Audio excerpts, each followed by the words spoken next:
2019년 6월 경기 남부의 한 오래된 주택가.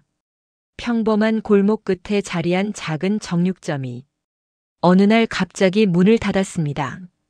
사장은 개인 사정이라며 짧은 말만 남기고 장비 대부분을 철거해 나갔습니다. 그 일은 잠시 동네 사람들의 이야기로 떠올랐지만 오래 지나지 않아 잊혀졌습니다. 그러나 몇 달 뒤 경찰은 전혀 다른 이유로 이 정육점을 다시 찾게 됩니다. 근처에서 발생한 연속 실종 사건들의 마지막 동선이 모두 이 정육점 앞에서 끊겨 있었기 때문입니다. 기록에 따르면 그날 이후 사장은 이 골목으로 다시 돌아오지 않았습니다. 그리고 그가 왜 그렇게 서둘러 폐업했는지, 냉동고를 왜 2개나 운용하고 있었는지에 대한 설명 역시 어디에서도 찾을 수 없었습니다.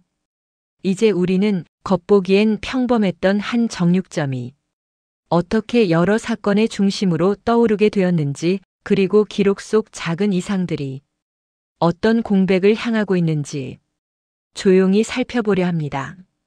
이 이야기는 지금도 풀리지 않은 질문들을 남겨두고 있습니다.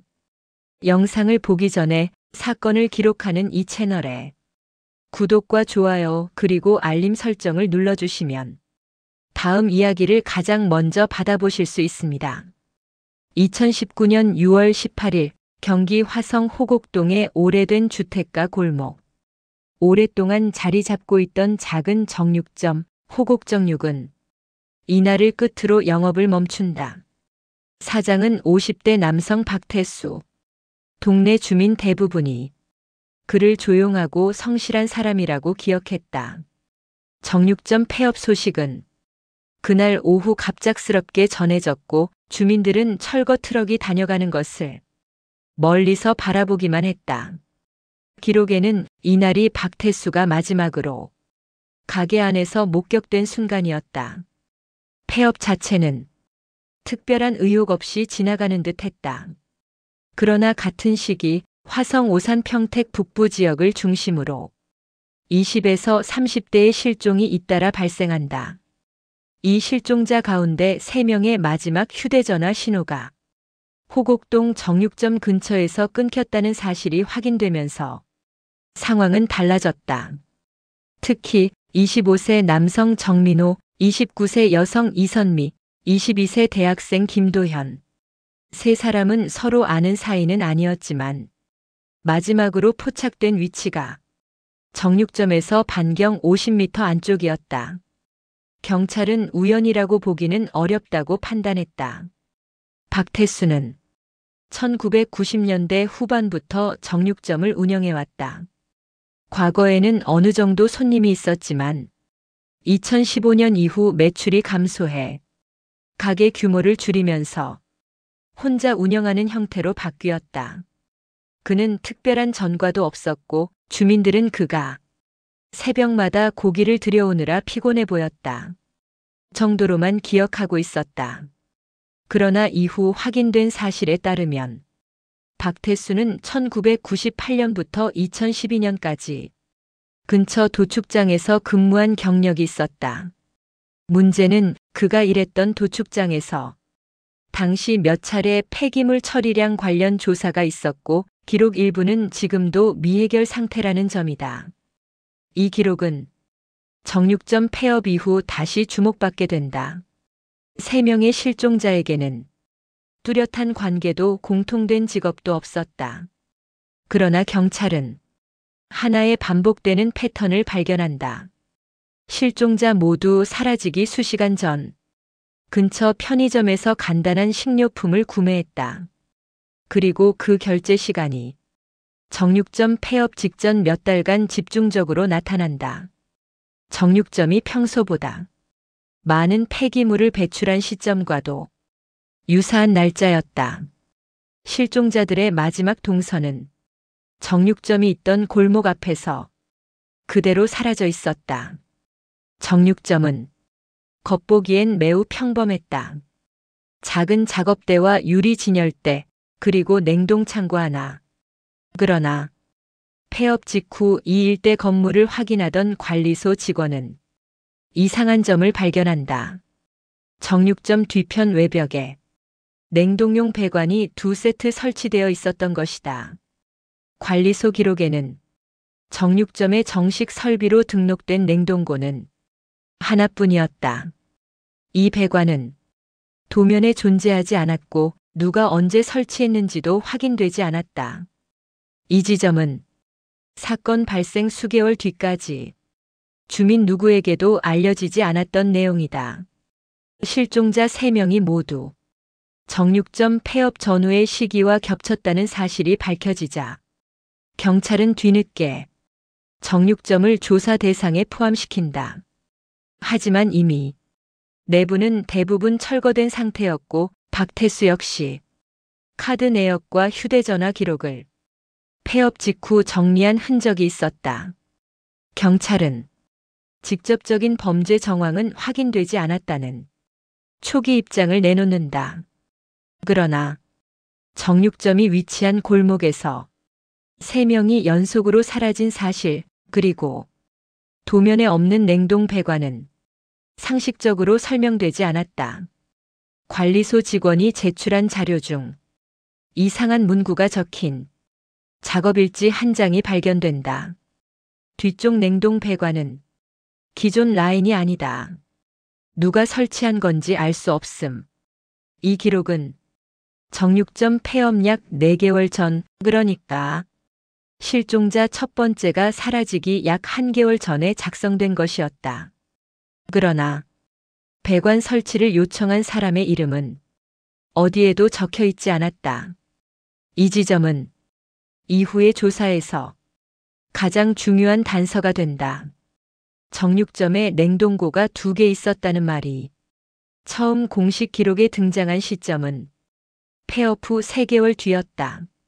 근처에 사는 60대 주민 장성자 씨가 진술한 내용 때문이다. 그녀는 폐업 전 몇 달 동안 새벽마다 정육점 뒤편으로 남자 2명이 오가는 소리를 들었다고 말한다. 그중 한 명은 박태수로 보였고 다른 남자는 얼굴을 보지 못했다고 했다. 장성자 씨는 그들이 항상 정육점 뒤편의 좁은 통로로 들어갔으며 문이 열리는 소리가 2번 들리는 날이 유독 많았다고 기억했다. 이 진술은 정육점 내부에 출입문이 2곳 있었음을 시사했지만 도면에는 여전히 하나의 출입문만 존재했다. 경찰은 정확한 기억으로 보기 어렵다고 했지만 이 진술은 다른 기록과 맞물리면서 점점 더 중요해졌다. 정육점과 같은 골목에 위치한 분식집과 세탁소 주인들은 폐업 직전에 박태수를 하나같이 지쳐 보였다고 말했다. 분식집 주인은 그가 저녁 장사가 끝난 뒤에도 늦은 시간까지 불을 켜두고 있었다고 진술했다. 특히 분식집 주인은 이런 말을 덧붙였다. 안에서 뭐를 치우는 것 같았어요.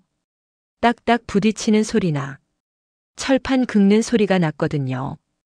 고기를 다듬는 소리하고는 좀 달랐어요. 그 소리가 들리던 시점은 실종자 2번째가 실종된 바로 다음 날 밤이었다. 이 기록은 시간적으로 설명하기 어려운 작은 공백을 하나 더 남겼다. 정육점의 카드 매출 기록은 폐업 전 2달 동안 눈에 띄게 줄어든다. 그러나 이상한 점은 폐업 직전 일주일간 오히려 매출이 급격히 증가했다는 점이다. 그 기간 동안 대량의 고기가 반출된 로그가 남아있지만 영수증은 대부분 현금으로 처리되어 있었다. 이 패턴은 정상적인 정육점 운영에서는 거의 나타나지 않는 양상이다. 그리고 바로 그 일주일 동안 3명의 실종자 중 2명이 사라진다. 경찰은 우연의 일치일 가능성도 있다고 했지만 기록상으로는 이 3가지가 동일 날짜대에서 반복되었다. 이상한 매출 증가, 냉동고 가동 시간 상승, 실종자 동선의 겹침. 이 조합은 뒤로 갈수록 설명하기 어려워진다. 폐업 당일 박태수는 점심 무렵 철거업자와 함께 정육점 내부를 정리한 후 오후 5시경 마지막으로 문을 닫았다. 그가 떠나는 모습은 근처 편의점 CCTV에 찍혔으며 그 이후의 동선은 기록에 남아있지 않다.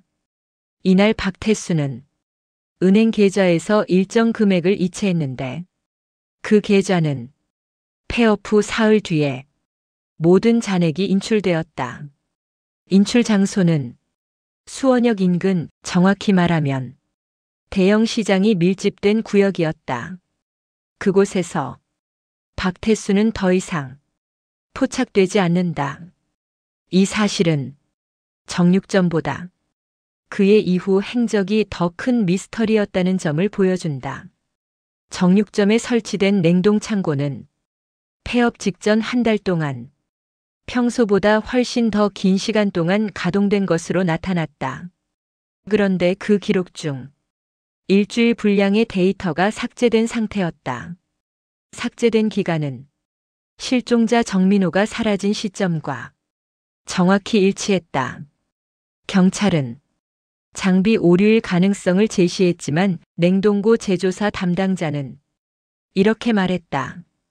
설정 파일이 수동으로 조작되지 않으면 그 정도 기간이 비어있는 경우는 거의 없습니다.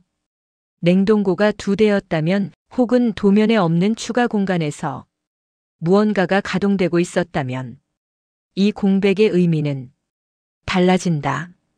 관리소 기록에 따르면 정육점 뒤편의 냉동 배관을 누군가 손봤다는 이야기가 남아 있었다. 하지만 관리소는 그 작업을 요청한 적이 없었고 당시 배관을 시공한 업체 역시 그 주소로 출장이 간 일이 없다고 답했다.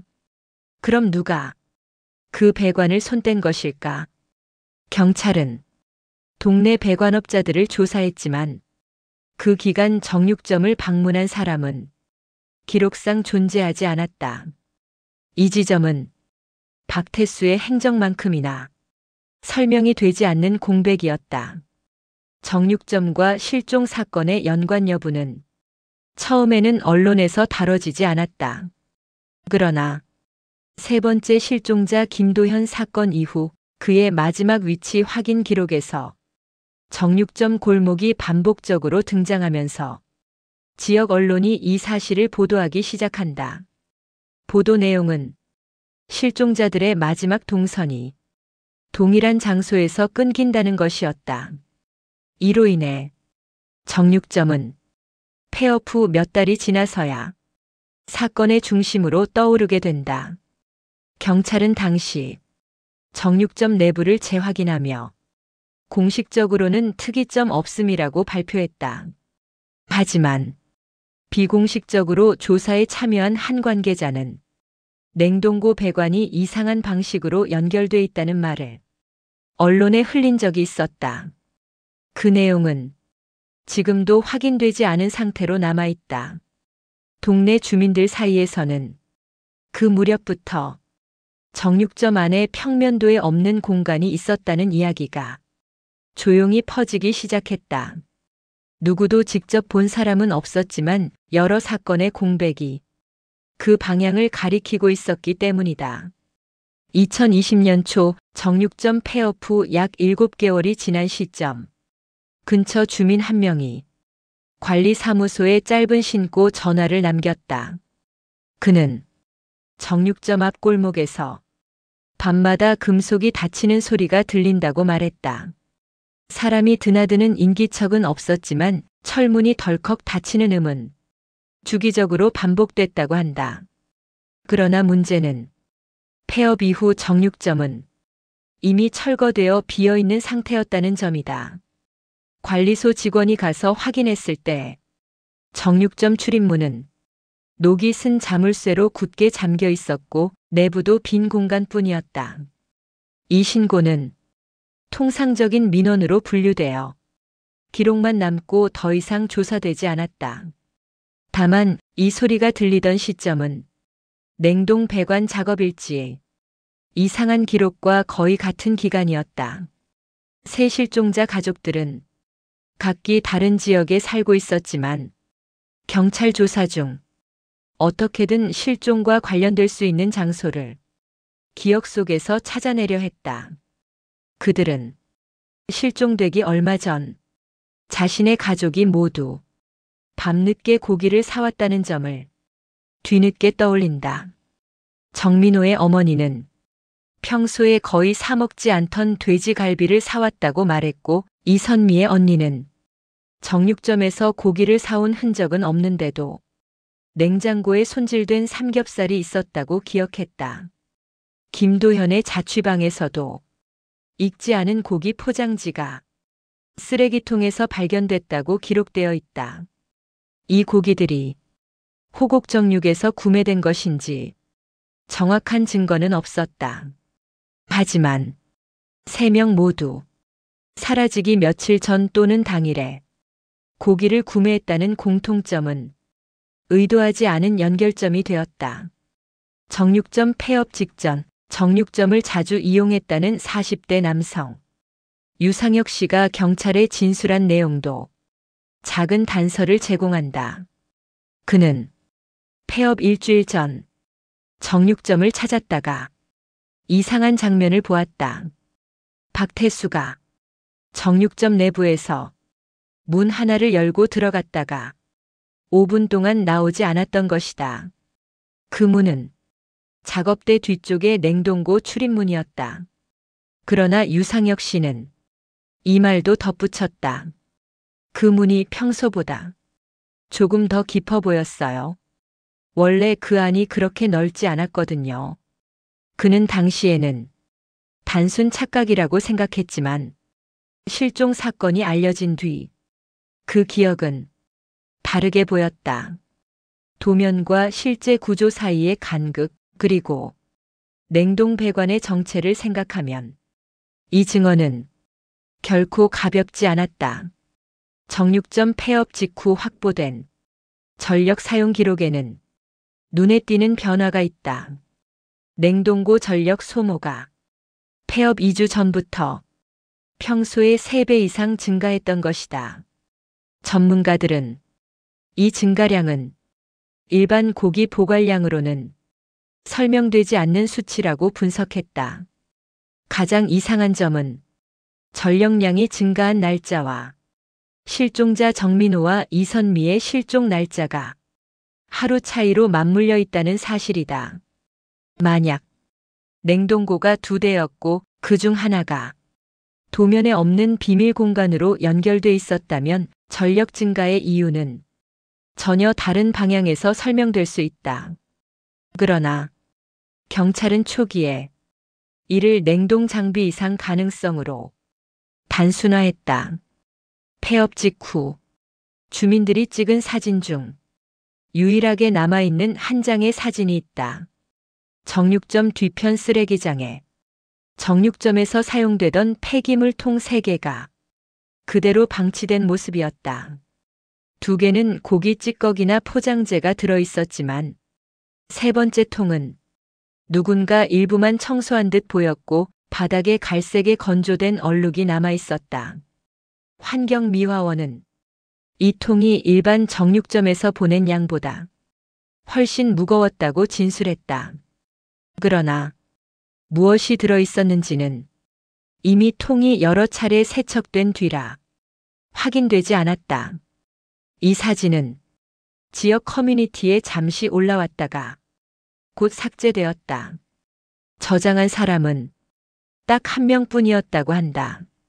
정육점 폐업 직후 골목 상인들은 박태수에 대해 이상할 정도로 말을 아꼈다. 세탁소 주인은 원래 조용한 사람이었다며 특별한 이야기를 하지 않았고, 분식집 주인은 가끔 고기를 떼어주던 사이였다며 좋은 사람이라고 말했다. 그러나 이들은 모두 정육점 뒤편에서 나는 소리, 그리고 폐업 직전 박태수의 행동 변화에 대해서는 입을 열지 않았다. 경찰 기록에는 이 시기 골목 상인들의 진술이 모호하고 일관되지 않다고 적혀 있다. 골목 전체가 어떤 공통된 불편함을 숨기듯 조용해진 시점이었다. 세 실종자의 휴대전화는 모두 정육점 근처 반경 30에서 50m 안에서 마지막 신호가 잡혔다. 그러나 그 위치는 정확히 말하면 정육점 앞이 아니라 정육점 뒤편 담벼락 근처였다.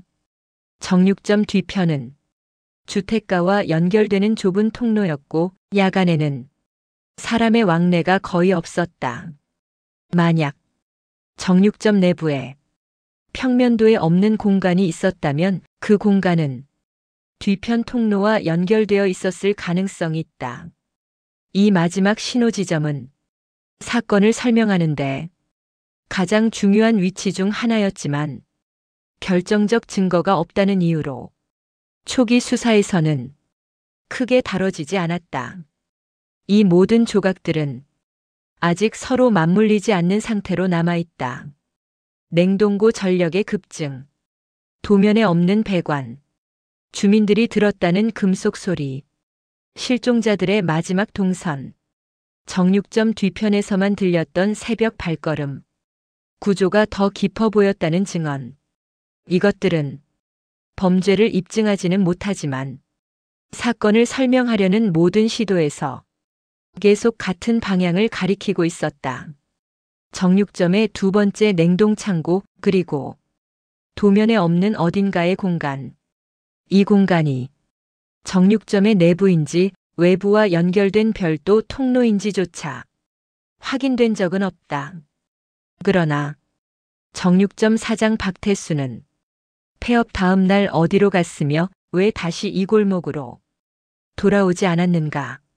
그의 행적은 지금까지도 기록에서 완전히 사라져 있다. 실종자 정민호 마지막 하루 6월 12일. 정민호는 2019년 6월 12일 아침 8시 17분 화성 병점역 인근 편의점에서 도시락과 음료수를 구매했다. 그의 모습은 CCTV에 평소와 다름없다는 기록으로 남아있다. 문제는 그 직후였다. 오전 9시 42분 정민호의 휴대전화는 호곡동 방향으로 이동하기 시작한다. 이 동선은 그가 평소 자주 가는 길과는 전혀 일치하지 않았다. 정민호는 호곡동의 지인도 목적지도 없었다. 그의 마지막 신호는 오전 10시 3분 정육점 뒤편 좁은 통로 근처에서 정지했다. 그때 이후 전화는 다시 켜지지 않았다. 정육점 냉동고 전력 기록 6월 12일 오후. 정육점의 냉동 설비는 6월 12일 오후부터 비정상적인 패턴을 보인다. 오후 1시 10분부터 냉동고 전력 사용량이 평소 대비 3배 가까이 상승했다. 특이한 점은 정육점 내부에는 그 시간대에 고객 출입이 없었다는 사실이다. CCTV에도 사장 박태수 외에는 아무도 찍히지 않았다. 그러나 냉동고의 온도 변화 기록은 두 곳에서 별도로 발생한 것처럼 보였다.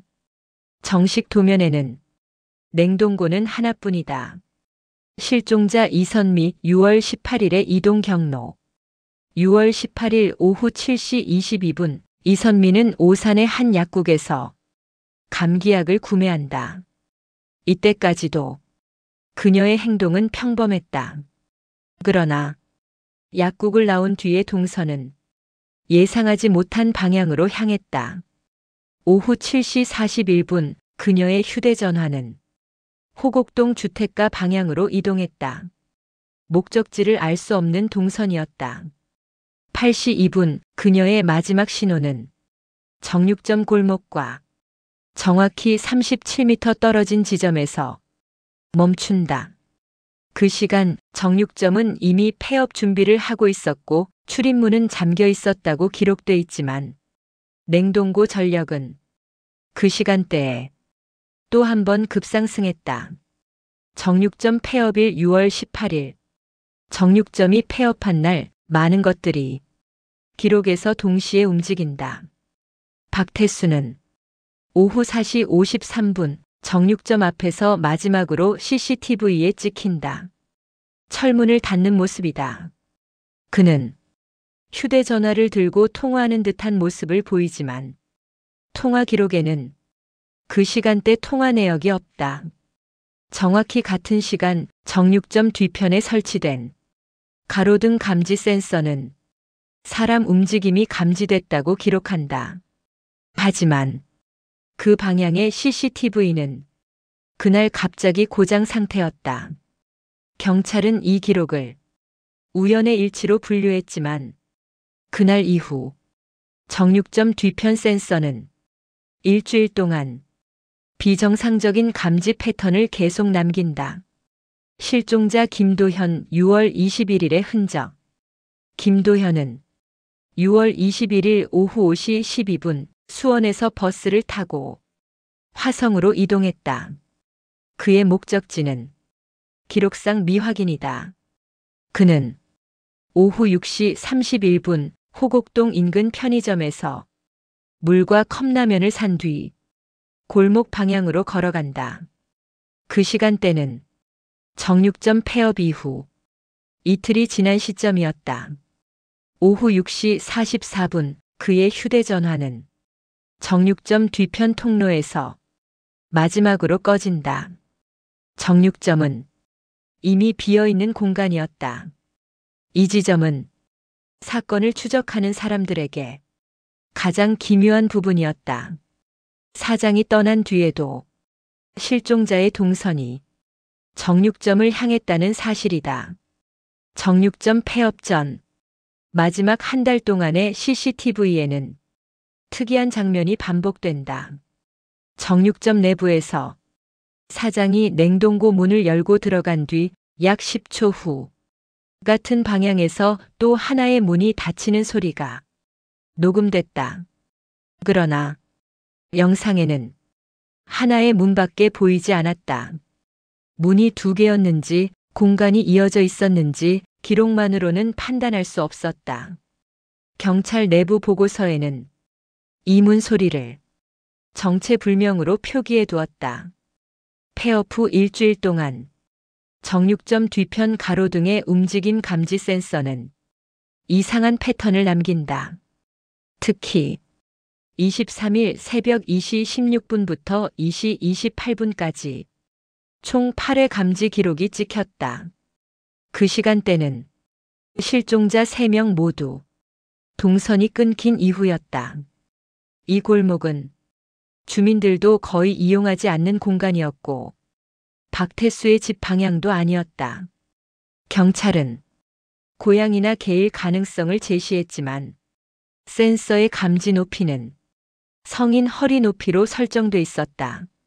정육점 폐업 전 냉동고 온도 기록을 분석한 전문가들은 이 패턴을 두 곳에서 냉각이 발생한 것처럼 보인다고 말했다. 온도는 정육점 내부에서 설정한 값보다 일시적으로 더 낮아지는 구간이 반복되었다. 문제는 사장이 가게에 없던 시간대에도 이 변화가 발생했다는 점이다. 냉각 장비는 외부에서 조작할 수 없었고 내부에서도 사람이 있어야 작동할 수 있었다. 그런데 그 시간대 정육점 내부에는 아무도 없었다. 이 부분은 감식 보고서에서 원인 불명으로 분류되어 있다. 정육점이 철거되던 날 작업자들은 뒤편 벽 내부에서 비정상적으로 깊은 파이프 흔적을 발견한다. 배관은 일반적인 냉동 설비와 달리 벽을 따라 내려가 지면 아래로 이어져 있었다. 이 배관은 정육점 내부의 공식 설비와는 연결되어 있지 않았다.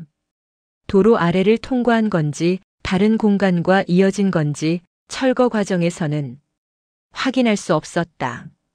이 흔적은 사진으로만 기록되어 있으며 지금도 명확한 용도를 알 수 없다. 정민호는 정육점 폐업 6일 전에 실종되었고 이선미는 폐업 당일 저녁에 사라졌다. 김도현은 폐업 이틀 후 정육점 뒤편에서 마지막 신호를 남겼다. 정육점의 냉동고 전력 패턴은 이 세 시점과 정확히 겹쳐 있었다. 그리고 냉동고의 두 번째 온도 변화는 폐업 후에도 하루 동안 지속되었다. 사장은 그 시간대 이후 기록에서 사라졌다. 정육점 앞 CCTV에는 폐업 전 며칠 동안 작은 그림자가 가게 내부를 가로지르는 모습이 여러 번 찍혔다. 고양이였을 것으로 추정되지만 정확한 형체는 불분명했다. 그러나 정육점 폐업 당일 그 그림자는 가게 외부에서 내부 방향으로 이동하는 모습만 찍혔다. 출입문은 잠겨 있었다. 이것은 기록상 마지막으로 남은 이상한 움직임이었다. 타임라인을 따라가면 사건은 단순히 정육점과 실종자의 동선이 겹쳤다는 수준을 넘어선다. 폐업 직전의 급격한 전력 증가, 도면에 없는 배관, 뒤편 골목의 반복적 감지 기록, CCTV에 잡힌 정체불명 음향, 실종자들의 마지막 위치가 모두 동일한 곳, 사장의 사라진 행적. 이 모든 기록은 하나의 방향을 조용하게 가리킨다. 정육점 내부에 도면에 없는 또 다른 공간이 있었다는 가능성. 그러나 그 공간이 실제로 존재했는지 그곳에서 무슨 일이 있었는지는 기록 어디에도 남아있지 않았다. 정육점이 폐업되기 2달 전부터 호곡동 일대를 지나간 차량 기록에는 이상한 점이 있었다. 주차 단속 카메라에는 동일한 흰색 화물차가 비정상적으로 자주 등장한다. 이 차량은 4월부터 6월 사이 정육점 골목을 총 16회 지나갔다. 그러나 자동차 등록 조회 결과 이 차량은 이미 1년 전에 폐차된 것으로 되어 있었다. 카메라 오작동일 가능성이 있었지만 기록은 꾸준히 유지되었다. 차량은 정육점 뒤편으로 들어간 뒤 반대 방향으로 빠져나가는 패턴을 보였고 정확히 냉동고 전력 증가와 비슷한 날짜대에 집중되었다. 정육점의 단골 중 한 명으로 기록된 홍모 씨는 5월 27일 이후 정육점을 다시 방문하지 않았다. 일반적인 단골의 이탈로 볼 수 있었지만 카드 결제 장부에는 이날 홍 씨의 구매 기록이 존재하고 있었다. 문제는 5월 27일은 그 단골의 사망 신고가 접수된 날이라는 점이었다. 경찰은 그의 가족이 대신 결제했을 가능성이 있다고 했지만 홍 씨의 가족은 정육점을 방문한 적이 없었다고 말했다. 이 기록은 폐업 후 장부 정리 과정에서 발견되었다. 누가 그의 이름으로 결제했는지 그리고 왜 그 날짜에만 단 한 번 기록이 남았는지는 설명되지 않은 채 남아있다. 폐업 직전 일주일 동안 정육점 내부의 온도 센서는 새벽 3시 무렵 반복적으로 이상한 변화를 보인다. 6월 13일, 6월 14일, 6월 16일 모두 정확히 3시 12분에서 3시 18분 사이였다. 이 시간대에는 정육점 앞 골목에 사람의 움직임이 전혀 없었고 정육점은 잠겨 있었다. 그러나 온도 센서에는 누군가 내부를 지나간 것처럼 열 변화가 남아 있었다. 냉동고 온도와 별개로 작업대 근처 센서가 5도 이상 상승했다. 전문가는 사람이 통과한 것으로 보인다고 판단했지만 그 시간대 정육점 내부에는 어떤 출입 기록도 없었다. 새 실종자의 이동 데이터를 시간대별로 정렬하면 작은 공통점이 하나 발견된다. 세 사람 모두 실종 당일 오후 그 전날 저녁 정확히 18분 동안 휴대전화의 위치값이 변화하지 않는 공백을 가진다. 이 공백은 각 실종자마다 시간대가 다르지만 정확히 18분이라는 동일한 길이를 갖고 있었다.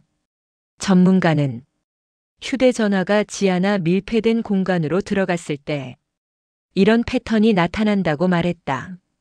만약 정육점 내부에 도면에 없는 공간이 존재했다면 이 18분은 그 공간에서의 움직임과 일치할 수도 있었다. 그러나 그 공간이 실제로 존재했는지는 지금도 확인되지 않았다. 정육점 외벽에 설치된 가스 계량기는 폐업 5일 전 이상한 기록을 남겼다. 계량기의 숫자가 거꾸로 감소한 것처럼 기록되어 있었다. 이는 역류나 고장 가능성이 있지만 그 날짜는 정민호가 사라진 바로 다음 날이었다. 가스 회사는 고장 가능성을 배제할 수 없다고 답했지만 그 무렵 주변 계량기에는 이런 오류가 없었다. 정육점 계량기에만 이상한 역전값이 딱 한 번 남아 있었다. 이 기록은 폐업 후 수거한 자료 속 가장 설명되지 않는 흔적 중 하나로 남아 있다.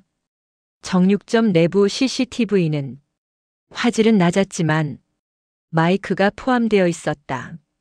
문제는 그 음성 채널에서 정육점 폐업 전 반복적으로 작은 딜레이 음성이 기록되었다는 점이다. 영상과 음성을 분리해 분석하자 문이 닫히는 소리보다 0.4초 늦게 같은 음이 한 번 더 울리는 패턴이 있었다. 마치 같은 공간에서 문이 2번 움직인 것처럼. 하지만 CCTV 영상에는 문은 하나뿐이었다.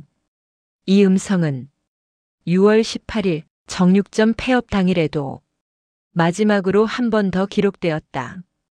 폐업 하루 전인 6월 17일 호곡동 주민센터에는 정육점 앞 배수구에서 지속적인 냄새가 난다는 신고가 올라왔다. 민원인은 고기 썩는 냄새 같지 않았다고 했고 주민센터는 관할 환경관리팀에 이첩했다.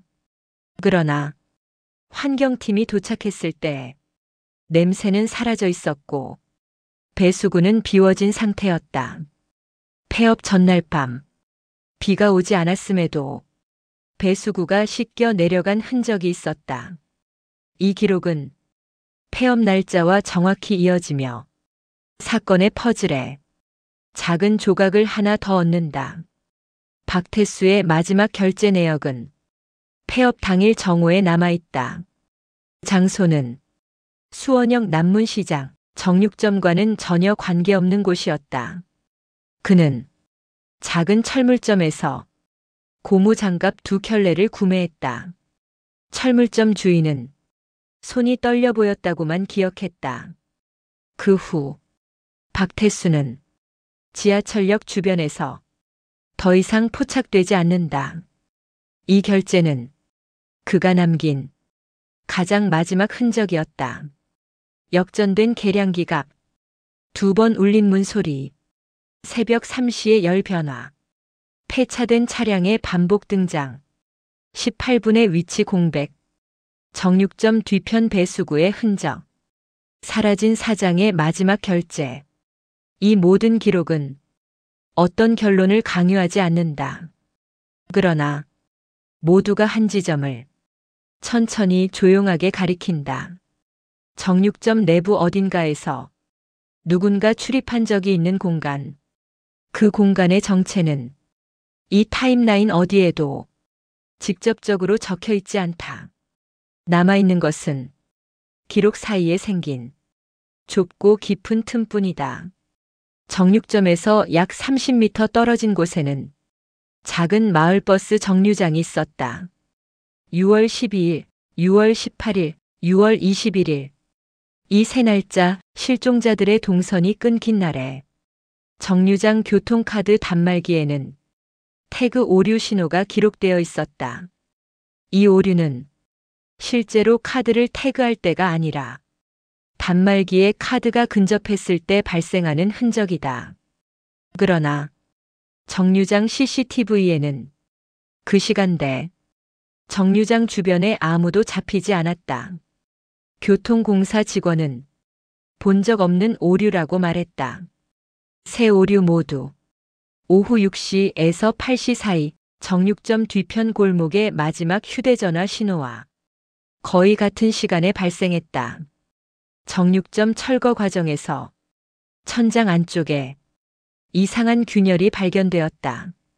균열은 정육점 본래 면적보다 더 깊은 방향으로 이어져 있었고 도면에는 존재하지 않는 확장 흔적이 있었다. 작업자는 천장이 아니라 벽 안쪽 공간에서 내려온 균열 같다고 말했다. 이 균열은 무언가가 내부에서 오랜 기간 진동하거나 충격을 가했을 때 남는 형태와 비슷했다. 그러나 정육점에서 그러한 작업이 이루어진 흔적은 어디에도 없었다. 한 주민은 폐업 하루 전날 밤 정육점 쪽에서 바닥을 끄는 듯한 소리가 들렸다고 진술했다. 그녀는 그 소리를 무거운 것을 한 사람의 힘으로 끌어옮기는 느낌이었다고 말했다. 그러나 그 시간대 정육점 내부에는 불이 켜져 있지 않았다. 주민은 그 소리가 약 20초 정도 들렸다가 갑자기 멈췄다고 기억했다. 같은 시각 정육점 뒤편 배수구에서는 냄새 신고가 접수되고 있었다. 정육점 철거를 앞두고 관리소 직원이 내부 사진을 남겼다. 사진은 빈 진열대, 작업대, 냉동고 문을 담고 있었지만 그중 한 장의 사진에는 이상한 점이 있었다. 사진 왼쪽 아래 바닥 그림자 형태가 냉동고 문 방향과 광원 각도에 맞지 않는 방향으로 생겨 있었다. 전문가들은 광원의 위치가 바뀌었을 가능성을 말했지만 당시 정육점 내부에서 광원은 천장 형광등 하나뿐이었다. 그림자의 모양은 길게 늘어진 불규칙한 선 형태였고 사진 촬영자는 그날 그 그림자를 기억하지 못했다. 세 실종자 모두 사라지기 24시간 이내에 식료품을 구매한 기록이 있었다. 그런데 구매 물품 중 하나가 공통적으로 있었다. 플라스틱 컵 얼음. 정민호 병점역 편의점, 이선미 오산역 편의점, 김도현 호곡동 편의점. 세 사람은 각기 다른 장소에서 컵얼음을 하나씩 구매했다. 실종자의 동선과 정육점 냉동고 전력 증가 패턴을 시간대별로 정렬하면 컵얼음 구매 시간과 냉동고 온도 변화가 마치 연동된 듯한 흐름을 보였다. 그러나 이 패턴은 언론에 공개되지 않았고 수사 보고서에서도 의미 없음으로 분류되었다. 정육점 뒤편 가로등은 센서식 발광 장치였다. 폐업 전 한 달 동안 이 가로등은 총 29회 스스로 깜빡이는 패턴을 보였다. 센서의 결함일 가능성도 있었지만 특이한 점은 가로등이 깜빡일 때마다 정육점 냉동고의 온도 변화가 미세하게 연동되었다는 점이다. 시간대는 대부분 새벽 2시에서 4시 사이였고 각각의 패턴은 611초 사이로 일정했다. 이 패턴은 폐업 후 딱 하루 동안 더 반복된 뒤 완전히 멈추었다. 정육점이 위치한 골목 아래에는 작은 상수도 배관이 있었다. 그 배관의 유지관리 회사는 정육점 폐업일인 6월 18일 오후 6시 20분에 기압 변화 기록이 감지되었다고 보고했다. 보고서에는 이 문장이 남아있다. 짧은 순간 공기가 빨려 들어가는 형태의 압력 변화. 이 기압 변화는 배관 구조상 정육점 뒤편에서만 발생할 수 있는 위치였다. 그 시각은 이선미의 휴대전화가 마지막 신호를 남긴 그 시간과 거의 같았다. 경찰이 작성한 비공개 보고서 초안에는 이 문장이 있었다. 공간 구조를 다시 확인할 필요 있음. 이 문장은 최종 보고서에서 삭제되었지만 초안을 작성한 수사관은 이 문장이 정육점 내부에서 느낀 위화감 때문에 적었다고 말했다. 그가 말한 위화감은 아주 단순했다. 정육점 내부의 냉동고 문과 벽 사이의 거리가 도면보다 길어 보였다는 것이다. 단 몇 센티미터의 차이였지만 그 차이를 설명할 수 있는 건축적 흔적은 어디에도 없었다. 정육점의 폐기물 배출 장부에는 폐업 전 마지막 주 폐기물통이 총 3번 교체되었다는 기록이 있었다. 그런데 배출 기록의 날짜와 청소업체 차량 GPS 기록은 하루씩 어긋나 있었다. 즉, 기록상 배출된 날짜에 업체 차량은 정육점을 방문하지 않았다.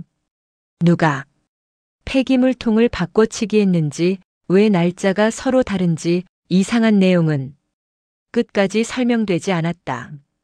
실종자 3명 모두의 18분의 정체불명 공백, 폐차된 화물차의 반복 등장, 배관 아래에서 발생한 기압 변화, 도면보다 깊은 천장 균열, 기록과 일치하지 않는 폐기물 통 교체 일정, 정류장에서 들리지 않는 카드 태그 오류, 이선미 실종 시각과 겹치는 냉동고 온도 급변, CCTV 음성 채널 속 2번째 문 닫힘 소리.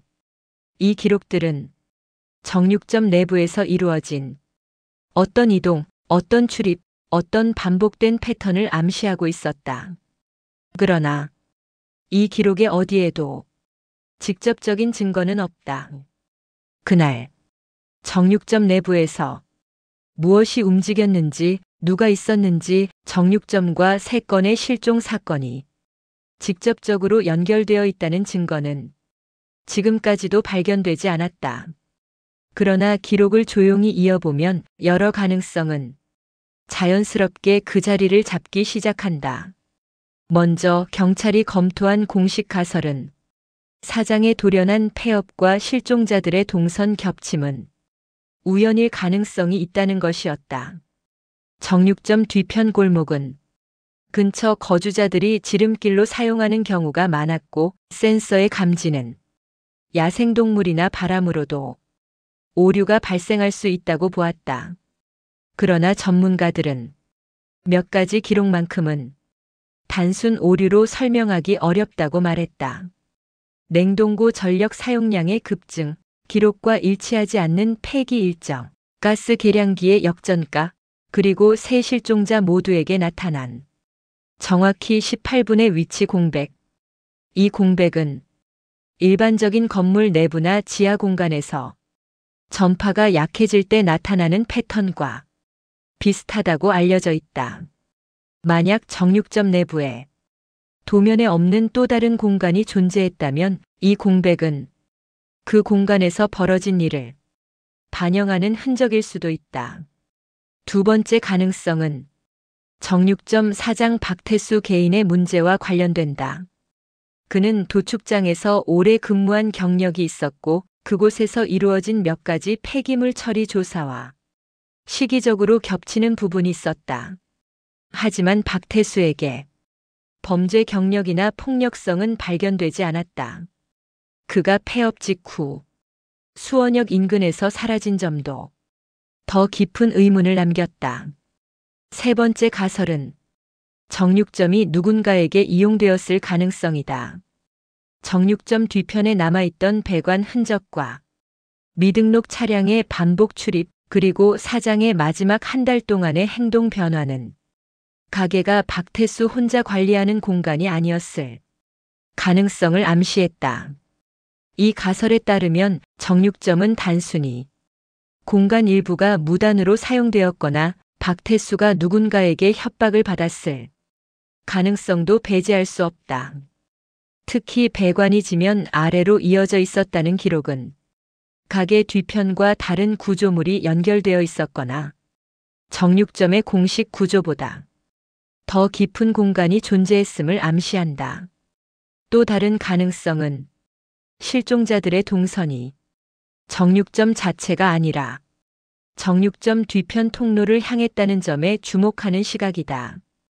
휴대전화가 마지막으로 멈춘 지점이 모두 같은 위치였다는 점은 정육점과는 별개로 그 통로 주변에 다른 요인이 있었을 가능성을 보여준다.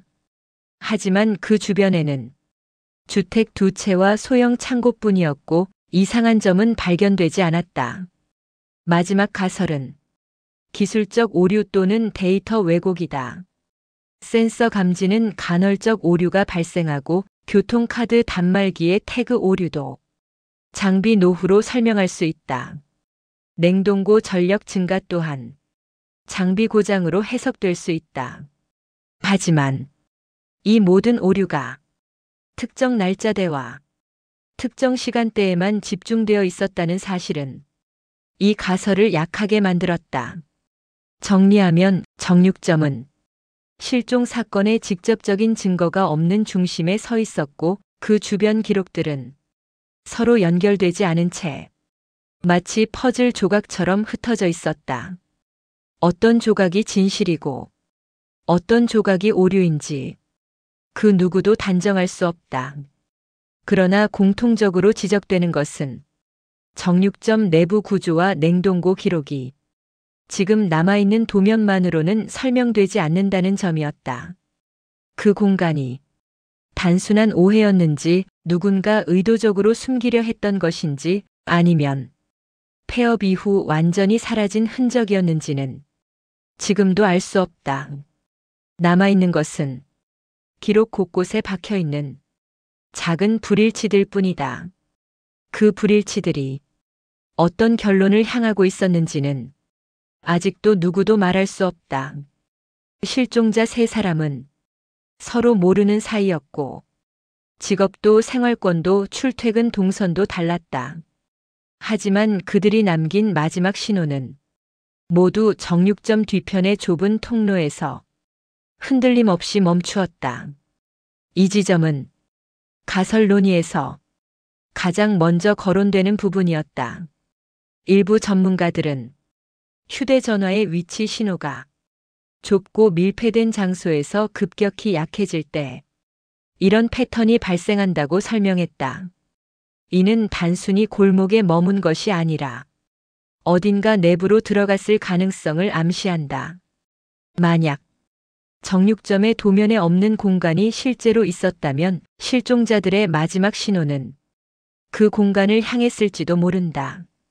그러나 그 공간이 수평 구조였는지 지하 구조였는지는 확인된 적이 없었다. 정육점이 철거된 뒤 벽 내부에서 발견된 기압 변화 흔적은 가설을 더 복잡하게 만들었다. 기압이 흡입되는 형태의 변화는 좁고 폐쇄된 공간에서 갑작스러운 개폐가 이루어졌을 때 발생하는 특성이 있었다. 이 지점을 두고 일부 감식 전문가는 정육점 내부에 누군가의 이동이 반복된 흔적일 가능성을 언급했지만 기록은 여전히 조심스러웠다. 다음으로 검토된 가설은 정육점 외부 요인의 개입이었다. 정육점 뒤편 골목은 호곡동 주택가와 이어져 있었고 밤에는 거의 인적이 드물었다. 센서 기록은 새벽 시간대에 반복된 움직임을 감지했지만 CCTV는 정확히 그 시간대에 고장 상태였다. 기술적 오류라면 센서와 CCTV가 서로 다른 방식으로 동시에 비정상적인 패턴을 보여야 한다. 그러나 이 기록은 정확히 실종자가 사라진 날짜대와 정육점 폐업 직전 기간에만 집중되어 있었다. 일부 범죄 심리 전문가는 이 패턴이 장소가 외부자에 의해 사용되었을 가능성을 암시한다고 말했다. 폐업이 갑작스럽고 빠르게 이루어졌다는 점 역시 이 가설과 무관하지 않다는 것이다. 반면 정육점 사장을 중심으로 한 가설도 있었다. 도축장에서 오래 일한 경력, 폐업 전후의 불규칙한 행동, 그리고 마지막 결제가 이루어진 수원역 인근에서 그가 더 이상 포착되지 않았다는 부분. 하지만 박태수는 사건이 공개된 이후에도 어떠한 금융 활동도 통신 기록도 남기지 않았다. 실종된 사람처럼 흔적이 완전히 끊겼다. 그가 누군가에게 협박을 받았거나 이용되었을 가능성을 전문가들은 배제하지 않았다. 그러나 박태수를 직접적으로 의심할 만한 증거는 어디에도 존재하지 않았다. 또 하나의 가설은 기술적 기록적 오류가 서로 중첩되었을 가능성이었다.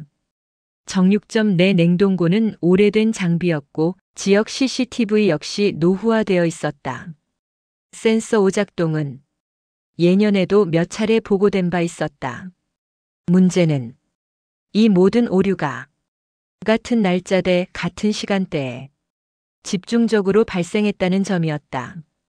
삼각형처럼 서로 멀리 떨어진 정민호, 이선미, 김도현의 동선은 정육점 뒤편 좁은 구간에서 한 점으로 모이고 냉동고의 전력 이상, 센서 감지, 가스 계량기의 역전가, 기압 변화 기록은 또 다른 점에서 하나의 방향성을 이루고 있었다. 그 방향성은 단정할 수 없는 형태로 정육점 내부를 향하고 있었다. 사라진 사장의 행적, 남겨진 냉동 배관의 흔적, 철거 직전 벽면에서 발견된 미세한 균열, 폐차된 차량의 반복된 등장, 폐업 바로 전날 남겨진 배수구 신고. 각각은 단독으로는 설명되지 않는다. 하지만 이 조각들을 겹쳐보면 정육점과 그 주변 공간이 어떤 방식으로든 누군가의 출입을 허용했던 장소였을 가능성이 남는다. 이 가능성을 확정할 수 있는 증거는 없었다. 그러나 그 가능성을 부정할 수 있는 증거도 존재하지 않았다. 실종자 3사람은 지금도 발견되지 않았다. 정육점이라는 작은 공간은 폐업과 함께 사라졌지만 그곳에 남아있던 기록의 틈들은 사건이 끝나지 않았음을 조용히 말하고 있었다. 정육점이 누군가를 숨겼던 공간이었는지 혹은 누군가에게 이용당한 흔적이었는지는 여전히 확인되지 않았다. 확실한 것은 그날 이후 그 골목을 지나는 사람들조차 정육점이 있었던 자리만큼은 쉽게 바라보지 않는다는 사실이었다. 골목은 변하지 않았지만 그곳에 남은 기록은 사라지지 않았다. 정육점 사건을 따라가다 보면 가장 먼저 떠오르는 질문은 단순하다. 왜 하필 정육점 근처에서만 기록이 끊겼을까? 이 질문에 대한 대답은 어떤 가설도 단정적으로 말하지 못한다. 그러나 여러 전문가가 공통적으로 언급한 것은 정육점의 구조 자체가 시간 기록에 영향을 줄 수 있는 환경이었다는 점이다. 정육점 뒤편의 좁은 통로는 전파가 약하게 들어오는 구조였다.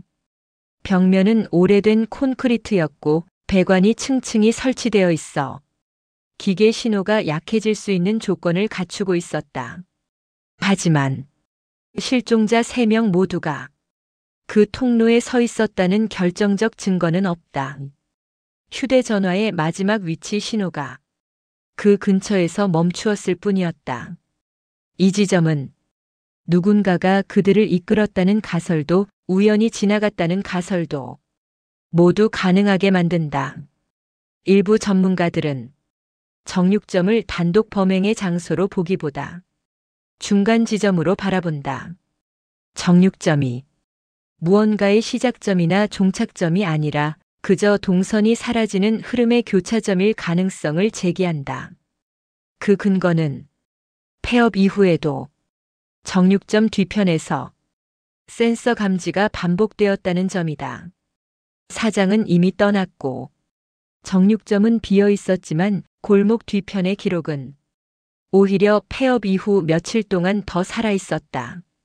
이런 패턴은 사건이 정육점 내부가 아닌 정육점 뒤편 어딘가와 관련되어 있을 수 있다는 조심스러운 추론을 가능하게 한다. 그렇다면 정육점 뒤편에는 무엇이 있었을까? 과거 도면을 보면 정육점이 자리한 건물은 1980년대에 지어진 구조물로 지하 구조가 명확하지 않았다. 당시에는 구획 없이 붙여 지은 상가가 많았고 지면을 따라 만든 작은 작업 공간이나 임시 저장 창고가 있었던 것으로 기록돼 있다. 문제는 이 공간들의 정확한 위치가 지금은 남아있지 않다는 점이다. 철거 과정에서 벽면 내부에서 나온 배관 흔적이 지하로 이어졌다는 작업자의 증언은 이 부분과 맞물려 있다. 만약 정육점 뒤편 아래에 지금은 존재하지 않는 작은 지하 구조가 있었다면 그 구조에서 발생한 기압 변화나 센서 감지는 설명 가능해진다.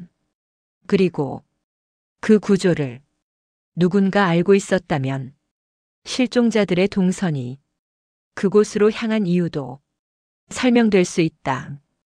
그러나 이 가설은 여전히 존재했을지도 모르는 공간에 기반할 수밖에 없다. 정확한 증거는 철거와 함께 사라졌다. 또 다른 가능성은 정육점 사장의 행동의 변화에 주목하는 가설이다. 평소 조용하던 그는 폐업 전 한 달 동안 정육점에서 머무는 시간이 길어졌고 새벽에도 가게를 들른 기록이 몇 차례 남아있다. 이 변화는 그가 누군가와 협력했을 가능성도 무언가를 은폐하려 했을 가능성도 혹은 단순히 경제적 어려움을 겪고 있었을 가능성도 모두 포함한다. 특히 폐업 당일 수원역 남문시장에서 고무장갑을 구매한 행동은 전문가들 사이에서도 의견이 갈렸다. 그 장갑이 정육점 철거를 위한 준비였던 것인지 누군가와의 약속을 의식한 행동이었는지 아니면 단순한 생활용 구매였는지는 지금도 알 수 없다. 더 복잡한 가설은 정육점의 외부의 개입이 있었을 가능성이다. 미등록 화물차의 반복 출현, 도면에 없는 배관, 기록과 맞지 않는 폐기물통의 교체 날짜, 폐업 후에도 지속된 센서 감지. 이 조각들은 정육점이라는 작은 공간이 박태수 혼자 관리한 공간이 아니었을 가능성을 시사한다. 이 가설은 사장이 실종자들에게 접근했다는 방향과는 반대다. 오히려 누군가가 사장에게 접근했을 가능성을 제기한다. 만약 정육점의 일부 공간이 박태수의 의도와는 무관하게 어떤 목적으로 사용되었다면 그 목적이 무엇이었는지는 기록에서 짐작할 수 없다. 정육점이 폐업된 다음 날 사장이 사라졌다는 사실은 이 가설을 더 어려운 방향으로 만든다. 그의 실종은 사건의 일부였는지 아니면 사건과 무관한 우연이었는지 지금은 어떤 자료도 남아있지 않다. 정육점 내부 구조, 정육점 뒤편 통로, 지하 가능성, 기계 기록의 오작동, 사장의 흔적, 실종자들의 동선. 이 모든 것은 어떤 하나의 결론으로 향하지 않는다. 그러나 서로 다른 방향에서 떠밀려 오듯 하나의 공통점을 남긴다. 정육점이라는 공간은 단순히 고기가 놓였던 장소가 아니었다. 그 공간은 실종자 3명의 마지막 흐름과 사장의 마지막 흔적이 동시에 멈춘 지점이었다. 그리고 그 지점은 지금도 설명이 되지 않는 상태로 남아있다. 정육점 철거가 끝난 뒤에도 사건을 추적하던 사람들은 마지막으로 한 가지 사실을 발견하게 된다. 정육점이 사라졌는데도 그 자리 아래에서 미세한 기온 변화가 계속 감지된다는 것이었다. 철거 이후 한 달 동안 주변 상가의 바닥 온도는 일정했지만 정육점이 있던 자리의 한가운데만 밤마다 2도에서 3도씩 조금씩 떨어졌다가 다시 올라갔다. 이 변화는 지하 공간에 공기가 남아있을 때 가끔 나타나는 패턴이었다. 하지만 해당 건물은 이미 표준 방식으로 메워졌고 지하 구조는 존재하지 않는 것으로 정리되어 있었다. 그해 여름 정육점 뒤편 골목에서 새로운 신고가 들어왔다. 배수구 뚜껑이 밤마다 아주 조금씩 열린 채 발견된 것이다. 누군가 손으로 열 정도의 힘은 아니었고 동물 또한 들어갈 수 없는 위치였다. 환경관리팀은 내부 공기압 문제일 수 있다고 했지만 그들은 배수구 아래 공간이 정확히 어디까지 연결되는지 확인하지 못했다. 실종자 가족들이 다시 방문했을 때 골목의 구조는 변한 것이 없었다. 그러나 세 사람이 마지막으로 남긴 위치 신호가 정확히 겹쳤던 그 바닥의 한 지점만은 지금도 그대로 남아 있었다. 한 감식관은 당시의 기록을 떠올리며 짧게 말했다. 정육점이 비워졌는데도 골목은 조용하지 않았습니다. 누군가가 아니라 어딘가가 움직이고 있는 느낌이었어요. 정육점 사장 박태수의 소재는 그 뒤로도 확인되지 않았다.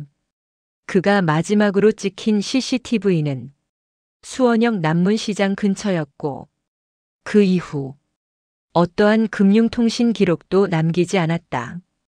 사라진 세 사람 역시 어떤 흔적도 더 발견되지 않았다. 그리고 사건의 중심이 된 골목은 지금도 낮에는 조용하고 밤에도 변함없는 모습이지만 주민들은 특정 시간대에는 그 길을 지나지 않는다고 말했다. 정육점이 철거된 자리에는 작은 꽃집이 들어섰다. 그러나 꽃집 주인은 한 가지 이유로 냉장 장비를 정육점이 있었던 정면 자리에 두지 않았다. 그는 말했다. 이상하게 그 자리만 전기가 자꾸 떨어졌어요. 확인해도 문제는 없는데 그 위치에서만 그래요. 전력 점검팀은 진단 결과를 배선 노후로 인한 일시적 현상이라고 정리했다. 그러나 정확히 같은 현상은 정육점 시절에도 여러 번 기록돼 있었다. 어떤 사람들은 정육점이 사라진 뒤에도 그곳의 온도 변화나 배수구의 움직임은 잠시 멈추었다가 다시 나타나는 패턴을 보인다고 말했다. 기록의 공백은 정육점과 함께 사라진 것이 아니라 오히려 그 자리에 남아 있었다. 그리고 그 공백은 지금도 누군가가 들어갈 수 없는 좁고 깊은 어딘가로 연결되어 있는 듯 보였다. 정육점이 철거된 다음 해 호곡동 일대에서는 기묘한 제보 하나가 접수되었다. 여름철 폭염이 한창이던 시기 정육점이 있던 자리의 인도 블록이 유독 차갑게 유지된다는 것이었다. 열화상 카메라로 확인한 결과 해가 가장 강한 오후 시간대에도 그 지점만은 주변보다 3도 낮게 나타났다. 기술자는 지하에 공기층이 남아있거나 열교환이 일어나는 구조일 수 있다고 말했다. 그러나 이 건물은 이미 표준 공정으로 메워졌고 지하 구조가 존재했다는 기록은 1980년대 도면에서도 어디에도 발견되지 않았다. 그해 가을 정육점 뒤편 골목의 배수구는 여전히 가끔씩 미세하게 움직였다. 배수구를 새로 교체한 뒤에도 상황은 달라지지 않았다. 가게가 사라진 뒤에도 그 움직임은 정확히 비슷한 시간대에 반복됐다. 한 주민은 배수구 근처에서 바람이 지나가는 것 같은 희미한 들썩임을 느꼈다고 말했다. 하지만 그 아래는 지하 공간이 아닌 것으로 정리돼 있었다. 정확히 무엇이 그 덮개를 흔들었는지는 끝내 확인되지 않았다. 정육점이 철거될 당시 작업자들이 남긴 사진 중 한 장은 지금도 논란이 되고 있다. 사진에는 정육점 바닥이 거친 뒤 드러난 콘크리트 하부 구조가 찍혀 있었는데 바닥 한쪽에 흙이 고르게 다져지지 않은 좁은 공간이 있었다. 작업자는 이를 단순한 공국일 가능성이 높다고 기록했지만 그 공간은 정육점의 배관이 향하던 방향과 정확히 일치했다. 이 공극이 얼마나 깊었는지는 철거 일정 때문에 확인되지 못했다. 사건을 추적하던 사람들은 정육점 사장 박태수가 갑자기 사라진 이유를 여러 방식으로 해석했다. 그가 스스로 사라진 것인지 누군가에 의해 움직인 것인지 아니면 정육점 내부에서 발생한 어떤 사건과 직접적인 관련이 있는지. 그러나 박태수의 실종 또한 어느 하나 명확한 기록이 없었다. 그가 들고 다니던 휴대전화는 마지막 위치 신호 후 바로 꺼졌고 금융 기록도 그날을 끝으로 완전히 끊겼다. 그가 사라진 다음 날 정육점 주변 CCTV는 새벽 4시 무렵 잠깐의 전원 장애를 기록했다. 전력회사는 일시적 과부하라고 설명했지만 해당 시간에 전기 사용량이 급증한 흔적은 없었다.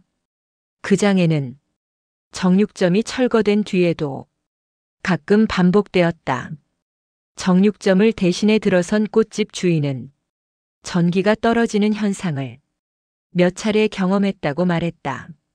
전력 점검팀은 배선의 오래된 부분 때문이라고 했지만 정확히 같은 위치에서만 전력이 불안정해졌다.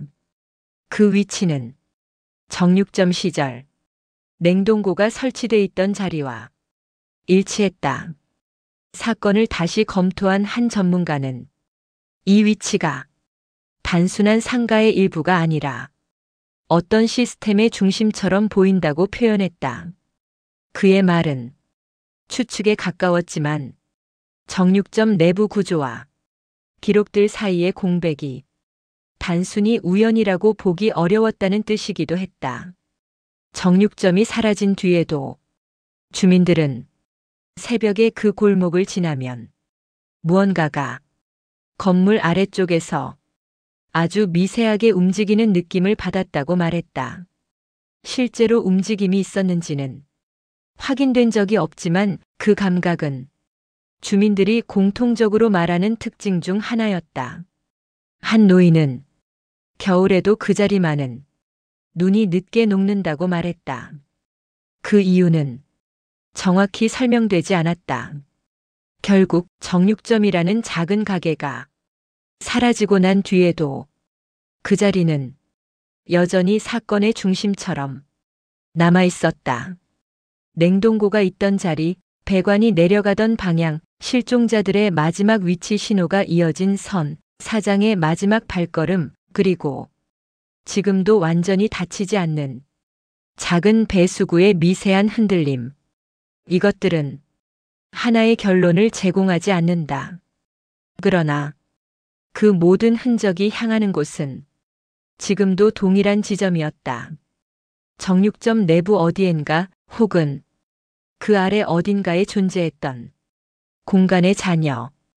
그 공간이 지금은 닫혀 있는지 혹은 여전히 이어져 있는지는 아무도 모른다. 정육점은 사라졌지만 그날의 기록들은 지금도 여전히 하나의 방향을 가리키고 있습니다. 실종자의 마지막 신호, 사장의 마지막 발걸음, 냉동고 아래에서 감지된 이상한 온도, 그리고 그 자리에 남은 작은 흔들림들까지 무엇이 그 공간을 만들었고 누가 그 안에서 움직였는지는 끝내 밝혀지지 않았습니다. 철거가 이루어진 지금은 확인할 방법조차 없죠. 다만 시간이 지나도 지워지지 않는 몇 가지 기록만이 남아 조용히 말하고 있습니다. 그곳에는 누군가가 다녀간 흔적이 있었다고. 이 이야기를 듣고 계신 여러분은 이 조각들 가운데 어느 부분이 진실이라고 생각하십니까? 오늘의 이야기는 여기까지입니다. 영상이 도움이 되셨다면 구독과 좋아요 그리고 알림 설정 부탁드립니다.